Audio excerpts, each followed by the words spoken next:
Nanti tanggal 24 Juli ini saya usia 25 tahun. Jadi ini seperti hadiah ulang tahun terlebih dahulu dari Tuhan. Dan itu sungguh luar biasa. What an honor. Sebuah kehormatan untuk bisa memberitakan firman Tuhan.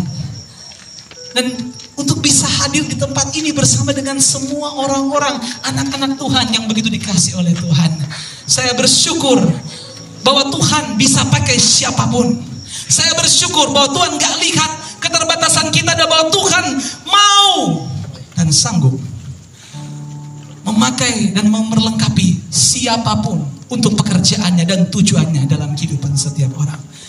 Kepada saudara-saudara saya yang ada di Sumba, Shalom dangu buhanggu. Nama Nina Larut Dunguyena. Maaf kalau agak salah. Nyungga Yeremia Samuel. Nyungga maka dangu turumbeni. Amin. Strong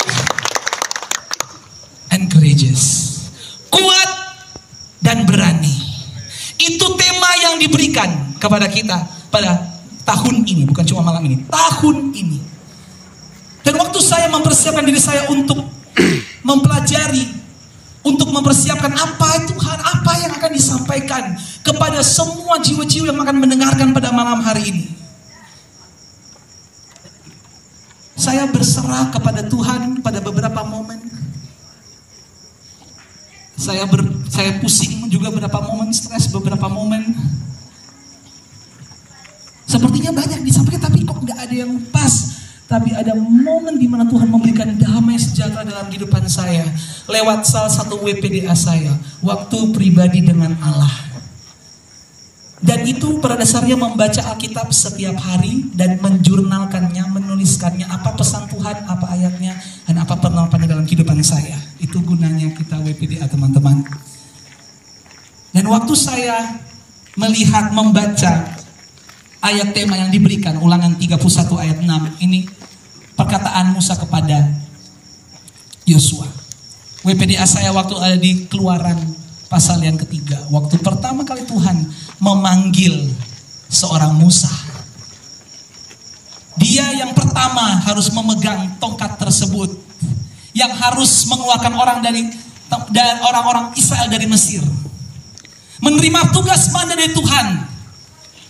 Dan di situ hal pertama yang dia nyatakan setelah Tuhan menghadirkan dirinya, it's a literal burning bush. Itu sebuah belukar yang berapi-api tidak terbakar. Kehadiran Allah Kudus semuanya hadir di situ. Dia dengan matanya sendiri melihat perbuatan Tuhan. Hal pertama yang dia nyatakan adalah, tapi Tuhan, Tuhan, aku tidak bisa. Padahal Tuhan sudah bilang, aku telah mendengar suara teriakan bangsa Israel dan aku telah membebaskan mereka. Tuhan sudah melakukannya, tapi Musa fokus kepada dirinya sendiri. Dan di situ saya bertobat, Tuhan, iya, saya terlalu banyak berpikir tentang apa yang saya akan sampaikan. Saya seakan-akan saya ini yang hebat, seakan-akan saya ini yang bisa. Tapi saya percaya Tuhan yang hadir di tempat ini akan melakukan sesuatu yang luar biasa. Saya percaya Tuhan akan bekerja justru dalam kelemahan. Kasihnya, kuasanya, anugerahnya. Oh, disitulah itu jadi sempurna. Amin. So, teman-teman, saya menghargai dan saya sangat terhormat. Saya berterima kasih kepada teman-teman dari ICA dan juga dari DKMN yang sudah memberikan saya kesempatan untuk hadir di sini. Saya harap ada generasi muda lebih banyak lagi yang akan terus terlibat dalam GSJA di hari-hari yang akan datang. Amin. Dan waktu saya lihat lagi itu Musa, saya, Tuhan, oh Tuhan ada satu tugas yang besar. Tapi saya mengerti Tuhan ini bukan saya yang akan mengubahkan kehidupan, bukan saya yang mampu memulihkan, bukan saya yang mampu menjelaskan apa yang sudah kabur selama ini, tapi Engkau Tuhan yang bekerja. Dan disitulah Tuhan memimpin saya dari satu bagian ke satu bagian yang lain untuk menemukan kenapa Tuhan menyatakan kuatkan dan teguhkanlah hatimu. Kenapa Tuhan bilang kata-kata ini, be strong and courageous? Why? Kenapa Tuhan menyatakan ini? Dan kenapa paling sering ayat ini atau frase ini digunakan untuk Yosua? Emang Yosua ini siapa? Emang Yosua ini apa sih yang spesial dari seorang Yosua? Apa yang membedakan dia dari antara yang lain? Dan saya berpikir mungkin kalau saya bisa menemukan apa sesuatu yang spesial dengan Yosua, sampai-sampai Tuhan yang menekankan kepada dia satu mandat yang luar biasa, supaya dia bisa kuat, supaya dia tetap tangguh dan berani. Kenapa Tuhan? Kenapa Yosua? Ayat ini atau frase ini juga digunakan oleh Daud kepada Salomo anaknya. Frase ini juga digunakan kepada Raja Hizkia. Tapi paling sering frase ini atau ayat ini ditujukan kepada Yosua. Berulang. Dari ulangan sampai Yosua pun. Kitab Yosua diulang terus. Ulangan 31 ayat 6 ini. Nah teman-teman baca. Musa ngomong ke Yosua. Tapi di Yosua 1 itu Tuhan yang ngomong langsung sama dia. Kenapa? Di antara semua yang lain, kenapa Yosua? Dan saya harap waktu kita benar-benar mempelajari, kita menemukan rahasia-rahasia dari kehidupan Yosua, kita akan melihat bagaimana kita pun bisa menerapkannya dalam kehidupan kita, supaya kita pun juga dipanggil Tuhan untuk kebesaran dan kemuliaan namanya. Amin. Siap? Siap? Haleluya. Saya akan berusaha untuk tidak sial tadi itu. Santai aja teman-teman. Tapi kita betul-betul mau serius dengan Tuhan. Dan kita akan lihat. Nah teman-teman, saya tanya. Pertama kali kita bertemu dengan Yosua ini. Pertama kali kita ketemu dengan yang namanya si Yosua ini. Coba teman-teman, ada yang bisa angkat tangan kasih tahu di mana? Aku kasih kamu 50.000. Betulan sekarang. Ayo. Siapa? Siapapun yang bisa kasih tahu. Jangan di Google, jangan dibuka kitab lo ya. Jangan nyontek. No, tidak boleh. Ini hanya berlaku untuk teman-teman yang tersedekah. Ya. Kalau hamba-hamba Tuhan bangkrut saya nanti. Ya, teman-teman bagaimana? Tahu nggak di mana pertama kali kita ketemu sama yang namanya Yosua ini loh? Nggak tahu. Ya sudah, nanti ada yang lain lagi ya. Terima kasih Tuhan, nggak ada yang tahu. Hemat. Pertama kali kita melihat Yosua itu bukan namanya bahkan nggak disebut. Joshua is a nobody basically. Dia, kalau orang sini bilang hambanya Musa, bisa dibilang pembantunya Musa. Kalau orang agak kasar bilang kacungnya Musa. Dia abdi Musa. Namanya bahkan nggak disebut abdi Musa. Sedangkan Musa abdi Allah.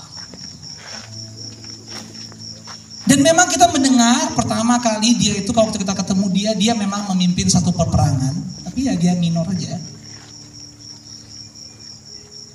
Tapi waktu kita melihat di detail-detail yang kecil yang sering kali kita lewatkan, ternyata ada hal-hal yang luar biasa dari seorang Yosua ini. Bahkan sebelum dia punya nama, bahkan sebelum dia diangkat, belum semua yang itu, dia sudah menunjukkan ketaatan.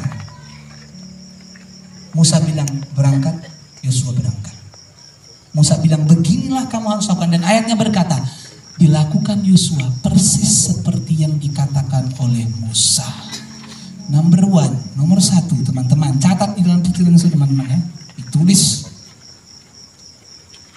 Musa adalah seseorang yang taat kepada pemimpin, tunduk kepada kepemimpinan.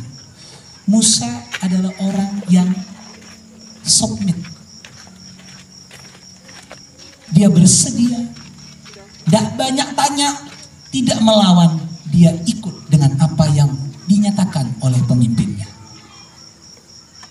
Dia tidak memberontak. Dan hari-hari ini ada roh pemberontakan yang begitu naik dalam semangat anak-anakmu.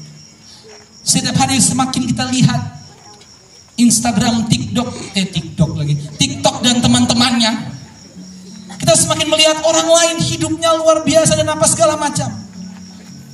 Dan kita mau untuk jadi seperti itu. Tapi saya kok terjebak di sini main keyboard untuk Yeremia 1. Kenapa kok saya belum dipercayakan? Kenapa kok saya harus melakukan ini? Percaya, taat, tunduk sama pemimpin. Lihat, satu hari nanti Tuhan akan angkat kamu. Yang kedua, dia itu berani tampil beda, teman-teman. Di tengah-tengah 10-12 orang pengintai yang dikirim untuk mengintai kota Yeriko, 10 orang berkata, itu orang-orang enak, kayaknya makannya enak setiap hari. Kena besar-besar badannya kayak raksasa, kita bagaikan belalang di hadapan mereka yang gede-gede banget. Mereka itu besar sekali, kita tuh bagaikan belalang kecil. Imut. Unimpressive.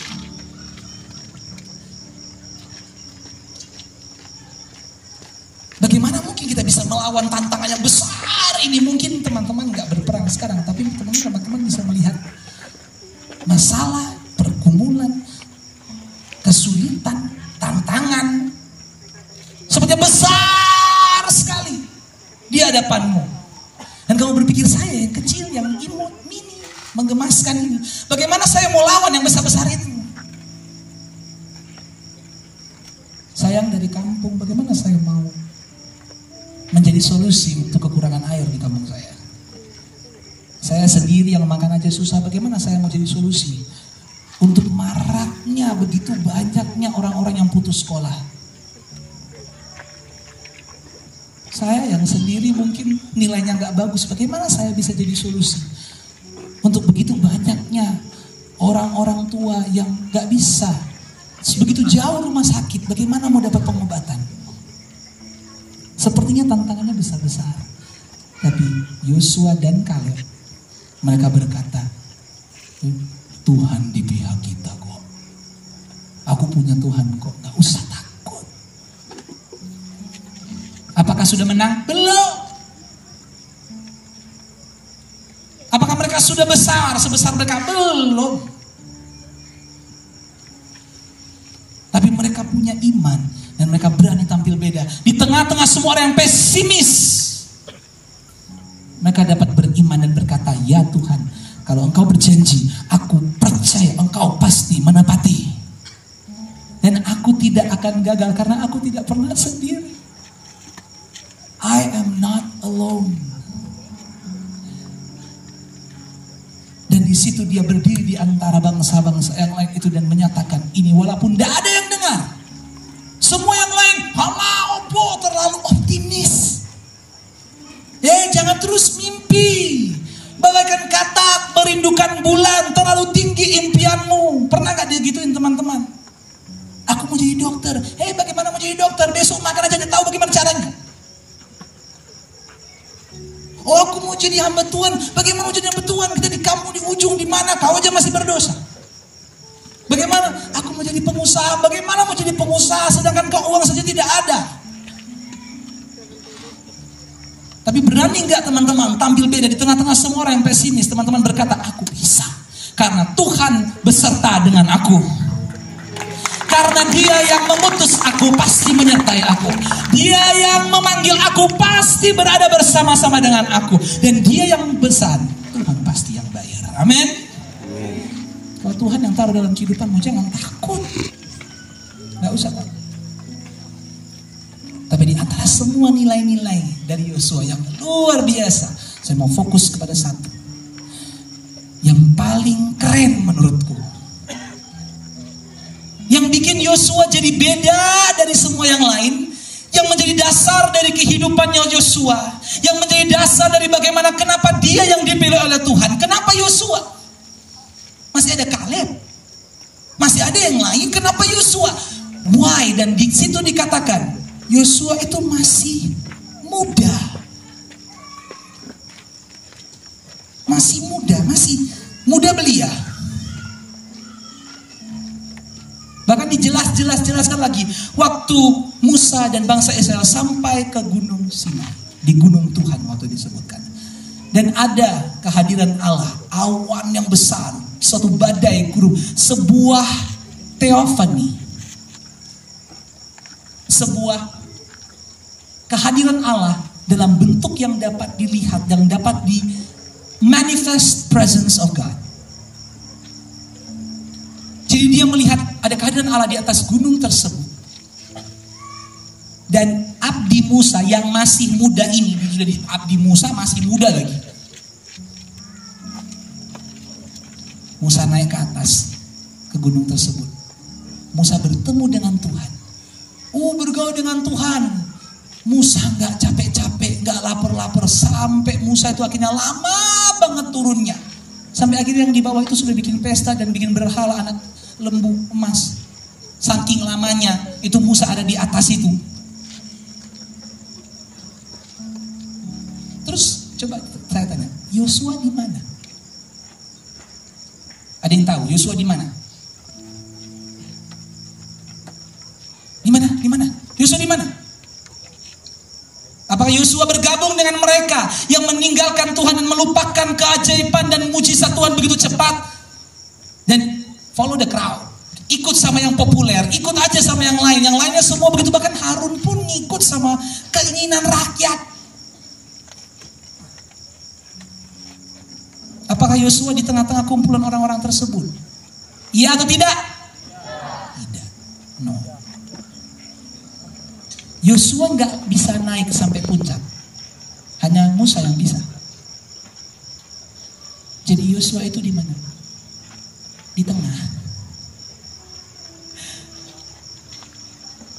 Mau bertemu dengan Tuhan, tapi belum nyampe. Mau melihat Tuhan, tapi ya masih belum nyampe, belum waktunya. Musa turun dari gunung, mukanya glowing. Wah. Itu loh teman-teman yang terjadi. Kalau teman-teman di sini yang minder bilang, aduh kok kulitku gelap ya dan apa segala macam. Nggak usah beli-beli skincare dan apa segala macam. Luangkan waktu dengan Tuhan, kamu glowing. Amin. Ada cahaya dari kehidupanmu.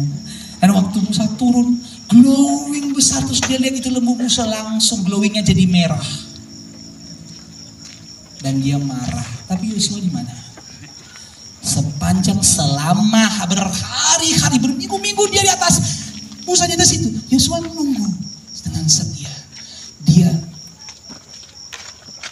tunggu dengan setia. Dia bukan yang top. Dia bukan yang paling bawah, dia di tengah-tengah. Dan teman-teman, banyak di kita itu di sini loh, di tengah-tengah sini loh. Kita belum mencapai apa yang Tuhan sudah rancangan maksimal dalam kehidupan kita. Kita juga bukan orang-orang yang sangat berdosa banget gitu ya. Tapi yang tantangan itu di sini loh. Kamu setia apa enggak? Kamu setia apa enggak? Waktu kamu sudah bertobat tapi hasilnya belum kelihatan. Waktu kamu sudah mengikut Tuhan, tapi kok kayaknya nggak berhasil. Untuk semua para pendeta, para perintis di sini sudah merintis begitu lama, tapi kok segini aja Tuhan. Aku sudah ikut kehendak-Mu, aku sudah ikut apa yang Kau nyatakan, tapi kok aku masih belum sampai di puncak. Masih di tengah, setia atau tidak. Dan waktu turun dari gunung, di situ baru disebutkan namanya Yosua bin Nun. Joshua son of Nun. Dan di situ dia, karena Musa marah dan apa segala macam, akhirnya dia dirikan kemah pertemuan. Kemah pertemuan itu sebelum menjadi tabernakel, itu pertama jadinya kemah pertemuan dulu. Kemah pertemuan ini adalah tempat di mana semua orang, bukan cuma Musa, bukan cuma Yosua, bukan cuma para orang Lewi, semua orang bisa datang dan ketemu sama Tuhan. Waktu Musa mendirikannya, setiap kali Musa masuk, tiang awan kalau siang, tiang api kalau malam itu turun hingga di kemah tersebut. Tapi orang Israel bukannya datang, bukannya mendekat, mereka berdiri di depan tenda mereka nonton. Lihat, matanya diikuti tuh Musa. Sampai Musa masuk.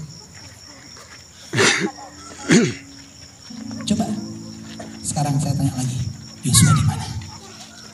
Di mana Yosua? Apakah dia di antara para penonton? Oh, kita tuh sukanya gitu.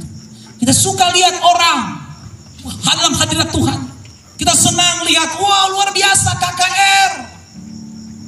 Ya luar biasa. Kejadian hal-hal yang luar biasa. Kita senang lihat mujizat, senang dengan kesaksian. Tapi kita ya begitu, senangnya apa? Nonton. Senangnya lihat. Tapi kamu tidak pernah melangkah untuk mengalaminya sendiri. Teman-teman yang nonton bola, ini lagi ada musim apa itu, saya nggak pernah nonton soalnya. Yang banyak ngomong pemainnya apa ya penontonnya? Komentator itu tugasnya apa? Nonton terus komentar.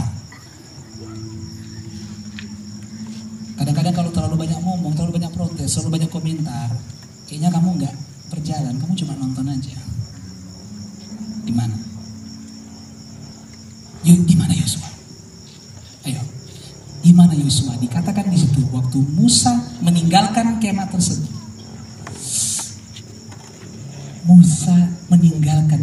Musa, orang yang berkenan pada Tuhan, the big boss, orang yang paling nabi yang luar biasa. Dikatakan setelah Musa mati tidak ada orang lagi nabi bangkit lagi yang sehebat Musa. Musa meninggalkan ruangan tersebut. Dan itu ingat, di situ dikatakan tiang api dan tiang awan itu hadir di situ kalau ada Musa di situ, karena itu ketemu sama Tuhan. Musa sudah pergi. Spektakulernya, show-nya, kerennya, artisnya, pembicaranya sudah nggak ada, sudah pergi.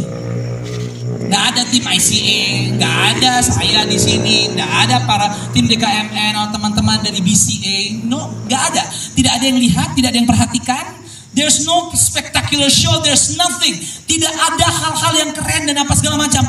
Di tenda itu Yosua tetap tinggal.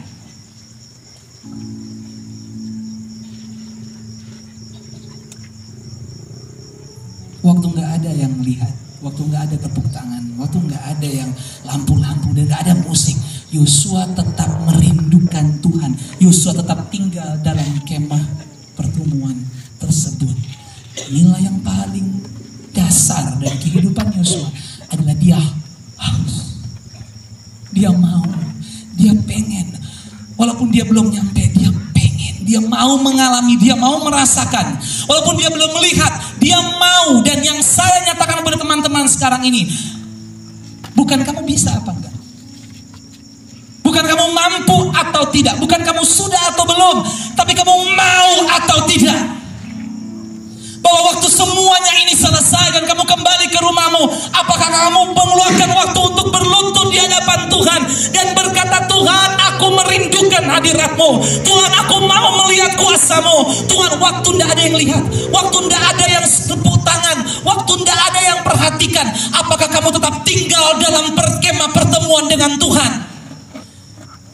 Apakah kamu merindukan Tuhan? Kamu mau atau tidak? Do you want it? Apakah waktu yang lain pergi kamu akan tinggal? Apakah waktu yang lain tidak ada yang lihat kamu tetap setia? Karena kamu tahu yang kamu mau senangkan bukan manusia, tapi Tuhan. Tuhan. Dan waktu momen itu datang dan kamu mengalami kuasa Tuhan, Tuhan akan kasih tugas yang impossible, yang gak mungkin kamu bisa kerjakan. Waktu kamu benar-benar berkata, Tuhan aku mau, Tuhan bilang, yakin? Oke. Setiap kali kata ini, be strong and courageous, kuatkan dan teguhkanlah hatimu, selalu itu diawali dengan apa? Karena ada tugas yang harus diselesaikan. Musa harus membawa bangsa yang besar. Dan ini bukan bangsa-bangsa penurut seperti anak-anak manis di sini. Ini bangsa yang tegar tengkuk, susah dikit mengeluh, haus dikit mengeluh, ini dikit mengeluh. Cepat sekali lupa pertolongan Tuhan. Ini orang-orang yang parah. Kalau kita bilang sekarang sampah-sampah masyarakat, prospeknya nggak ada. Mungkin kamu dikelilingi oleh orang-orang yang, mereka. Bagaimana aku bisa berkembang menjalankan visi Tuhan dengan orang-orang ini? Bagaimana aku bisa menggenapi visi Tuhan dengan sekumpulan orang-orang ini yang suka bersungut-sungut, kemampuannya tidak ada, pelit lagi. Nggak ngapa-ngapain tapi protes. Biasa, penonton sukanya komentar. Kamu mungkin pikir, ya sudah aku maju Tuhan. Tapi Tuhan selalu membawa kita, Yosua kamu bisa maju, tapi aku suruh kamu bawa yang lain. Memimpin yang lain. Kamu sendiri itu langkah pertama. Kedua, kamu bisa gak beriman bahwa Tuhan akan pakai hidupmu untuk mempengaruhi yang lain? Punya gak kamu kerendahan hati dan kesabaran untuk mengasihi orang-orang yang susah dikasihi?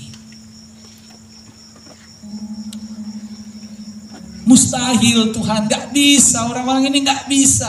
Tuhanmu itu membelah laut loh. Tuhanmu itu membangkitkan orang mati loh. Lupa. Tuhanku dulu, sekarang, sampai selama-lamanya tidak pernah berubah. Zaman ke zaman, Alfa dan Omega, tetap kuasanya itu nyata. Dan kalau ada yang bisa mengubahkan hati, itu cuma Tuhan. Ada tugas yang di luar kemampuanmu. Itu kenapa kamu harus kuat. Kamu harus berani. Mungkin kamu orang yang kuat. Push up 1 kali, plank kemarin itu sampai 5 menit, hebat. Secara fisik kamu kuat. Secara berani, buaya saya tarung. Anjing mau kejar saya, nggak apa-apa. Aku sikat, aku jadikan RW. Nggak takut saya. Tapi kamu kuat nggak? Waktu semua yang ninggalkan kamu ikut Yesus, kuat nggak sendirian? Kamu berani nggak? Waktu semua teman-temanmu, kelompok-kelompokmu, geng-gengmu mulai masuk dalam pornografi, ngomongin hal-hal yang kotor tentang laki-laki atau perempuan, menjelekan orang lain, menghina Tuhan, meremehkan ibadah. Dan kamu rasa ada sesuatu di sini, tapi aku nanti gak ada temennya. Ada satu lagu yang selalu bikin saya nangis, bukan lagu persembahan bahkan. Kayak lagunya berkata, ada satu sobatku yang setia,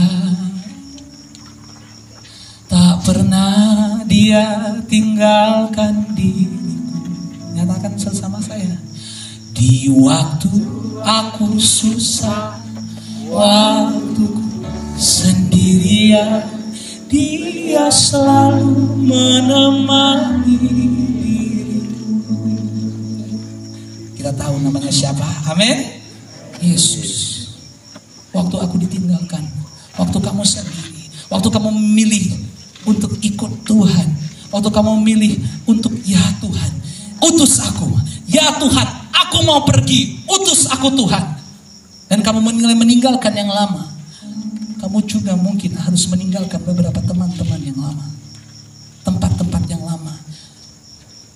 Tapi percayalah, di waktu aku susah, waktu aku sendirian, Tuhan selalu menemani diriku. Sobatku yang setia, jangan takut teman-teman. Dan terakhir, senang ya penutup akhirnya.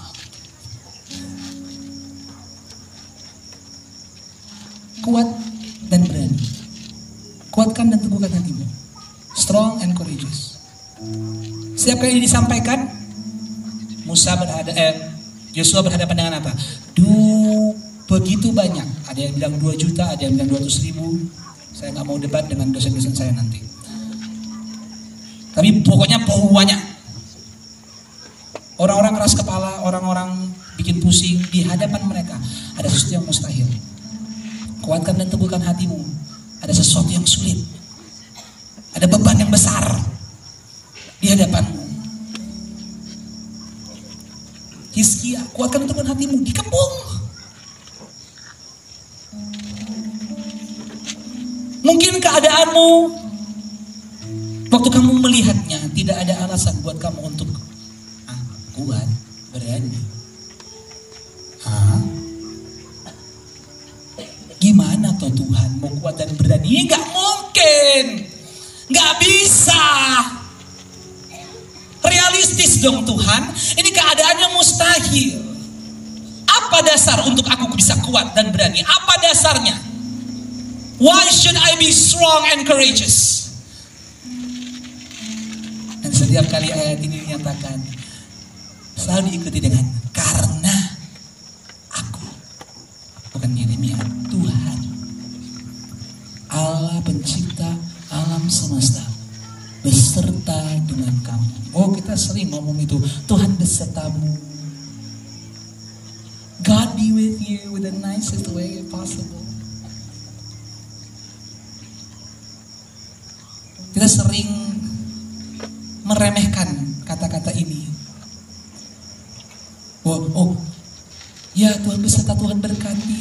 Kita sering dengarkan Tuhan menyertai kita dan melindungi kita. Ia menghadapkan wajah kepada kita dan teman-teman dan semuanya itu. Kita sering dengar kata-kata itu, tapi seringkali kita, karena kita sering dengar, kita sering meremehkan apa artinya penyertaan Tuhan. Bro, sis, dengan hormat pada bapak-bapak dan ketua-tua, kamu sadar gak sih kalau Tuhan di pihak kamu itu artinya apa? Kamu sadar gak sih betapa besar kuasanya? Kamu sadar gak sih betapa luar biasanya Tuhan? Sadar gak sih bahwa Dia yang beserta dengan kamu adalah penjaga Israel, tidak pernah lelah, tidak pernah tidur. Gunung batumu yang teguh, tidak berubah, tidak terkalahkan, tidak tertandingi. Dan kamu masih hidup seperti kamu gak kenal Tuhanmu. Kamu masih hidup sebagai orang yang loyo. Masih hidup seperti orang yang gak ada kuasa. Masih hidup seperti, aduh takut. Ada tantangan, gak bisa, aduh gak bisa. Kamu bahkan takut untuk bermimpi. Karena kamu pikir kalau aku sampaikan mimpiku, dipikir orang gila mungkin aku. Karena gak mungkin. Tapi aku harus tahu sama teman-teman dia, Tuhan itu spesialisnya gak mungkin. Mustahil itu di mana Tuhan mulai. Mujizat itu yang Tuhan kerjakan. Dan kalau kamu benar-benar sadar, aku tidak pernah sendiri. Tuhan di depan, di belakang, kanan dan kiriku. Bala tentara surga beserta dengan aku. Sama seperti Yesaya, sama seperti Elisa. Waktu Gehazi ketakutan, dia berdoa supaya mata dari Gehazi melihat bahwa ada bala tentara surga yang luar biasa. Malam hari ini saya berdoa supaya mata hatimu menjadi terang, supaya kamu mengerti besarnya bagian kemuliaan yang Tuhan sediakan, yang terkandung dalam panggilannya dalam kehidupanmu, dan betapa besar kuasanya. Tuhan beserta dengan kamu. Saya harapkan pada malam hari ini, mulai hari ini, waktu kamu ingat, be strong and courageous. Kamu ingat, siapa yang di pihakku? Yesus. Dan kamu sadar, dengan waktu kamu gak melihat, kamu mungkin gak bisa lihat tangannya bekerja. Kadang-kadang ada kejadian-kejadian di mana kamu bertanya-tanya, di mana Tuhan? Tapi waktu kamu tidak bisa melihat tangannya, percaya hatinya selalu ada buat kamu. Waktu kamu gak bisa lihat tindakannya, percaya prosesnya, rancangannya akan terjadi. Pada akhirnya, tanpa iman mustahil seseorang berkenan kepada Allah. Karena barang siapa berpaling kepada Allah, dia harus terlebih dahulu percaya bahwa Allah itu ada, dan Allah memberikan upah kepada mereka yang mencari Dia. Ibrani 11 ayat 6. Iman itu apa teman-teman? Dasar. Bukti. Ada yang tanya, mana buktinya?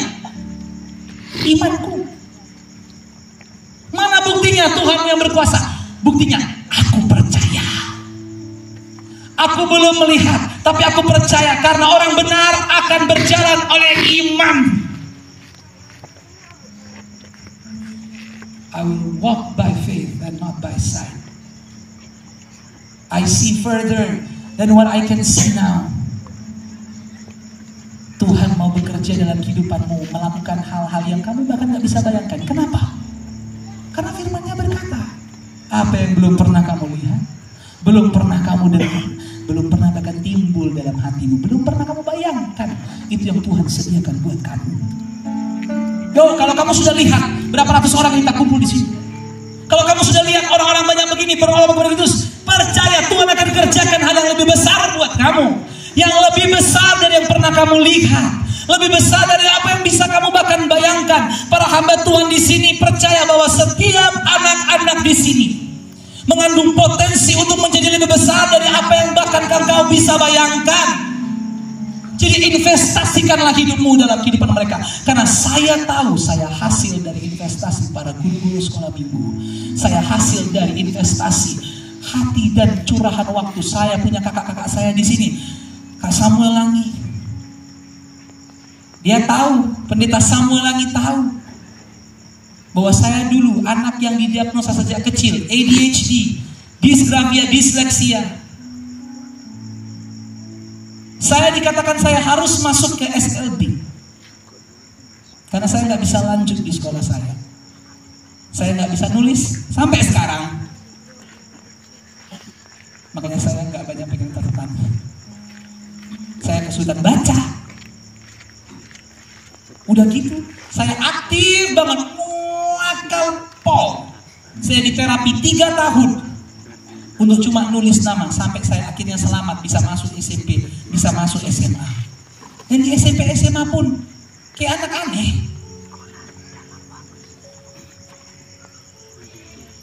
Kayak unik-unik sendiri, nggak tahu kenapa. Ada sesuatu yang berbeda dengan Yeremia ini. Dan nggak ada alasan buat semua kakak-kakakku yang lain, orang-orang pada guru sekolah minggu yang dari dulu sudah. Kalau saya tanya, Pendeta Samuel, kesaksian tentang hidup saya ini anak yang memblokir semua komputer di gereja dan menaruh password luaran. Sampai seminggu saya sandra itu password karena saya minta menuntut games saya diinstal kembali. Saya menempelkan lem tikus di setiap gagang pintu gereja, bukan rumah saya sendiri, gereja. Setiap kali saya datang dengan kroni-kroni saya, dengan teman-teman saya, bukan bilang ini preman sudah datang. Aduh, bahaya ini. Sembunyikan handphone, sembunyikan apa? Waktu saya masih bayi, salah satu hal pertama yang saya lakukan di pernikahan adik papa mama saya adalah mengencingi kasur pernikahan mereka. Handphone dulu, pendeta Ibu Dina, flip phone, handphone dulu yang masih bisa dibuka tutup itu. Ya sudah tua ya saya. Itu baru pertama-pertama, mahal. Sebagai seorang bayi saya pegang dan saya mau tutup.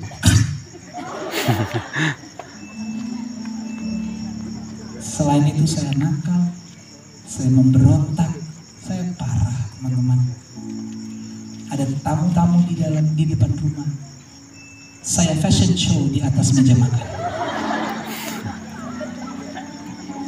Dan apa baju saya? Celana dalam, tok. Tapi ada kakak-kakak yang saya sangat hormati dan saya sangat hargai. Ada kakak guru sekolah, ada guru-guru sekolah minggu, ada kakak-kakak remaja, ada pembimbing-pembimbing kaum muda, ada mama papa saya yang menaruh waktu dan menanamkan dan melihat lebih dari apa yang dia lihat sekarang, dan melihat bahwa Tuhan mau pakai anak ini. Dan sekarang saya di depan teman-teman, karena apa yang orang lain percayakan untuk lakukan mustahil kelihatannya. Memang teman-teman, kamu mungkin Tuhan panggil untuk melakukan hal-hal yang luar biasa, kamu bilang Tuhan mustahil, gak bisa Tuhan. Tapi kuatkan dan teguhkanlah hatimu,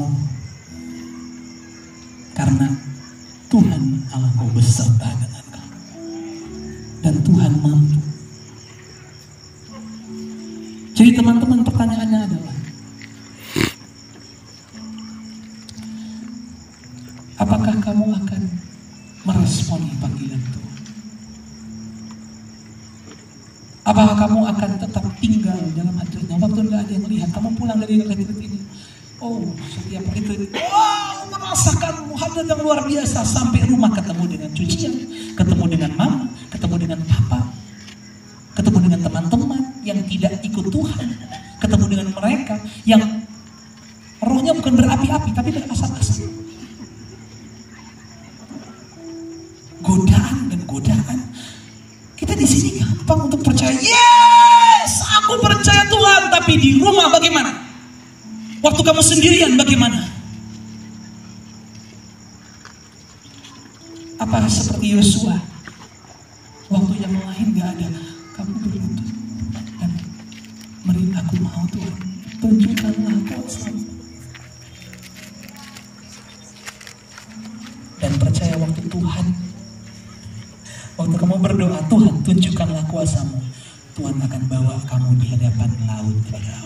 Tuhan akan bawa kamu ke hadapan tembok Yeriko. Tuhan akan bawa kamu ke hadapan padang belantara yang gersang. Waktu kamu berdoa, Tuhan tunjukkanlah kuasa-Mu.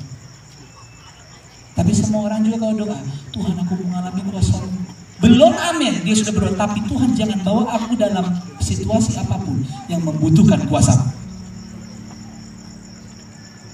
Yo, kalau kamu mau mengalami Tuhan, mujizat itu resepnya apa? Masalah plus Tuhan sama dengan mujizat. Jadi bersukacitalah kalau kamu diuji, dicoba, disusahin, diberikan kesulitan. Percaya Tuhan akan melakukan mujizat. Mau gak? Saya tanya sekarang, bukan bisa apa tidak? Mau atau tidak? Yang mau bilang amin. Amin. Amin. Yang mau bilang amin. Amin.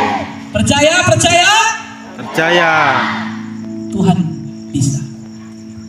Bukan kita bisa. Tuhan bisa. Itu yang saya pegang. Itu yang teman-teman juga harus pegang. Tuhan lebih mampu. Bukan oleh kuat gagahku, bukan oleh kuat gagahku, tapi oleh roh Tuhan. Teman-teman pemain musik bisa naik ke atas. Teman-teman, pada tahun 2022, maaf 2012,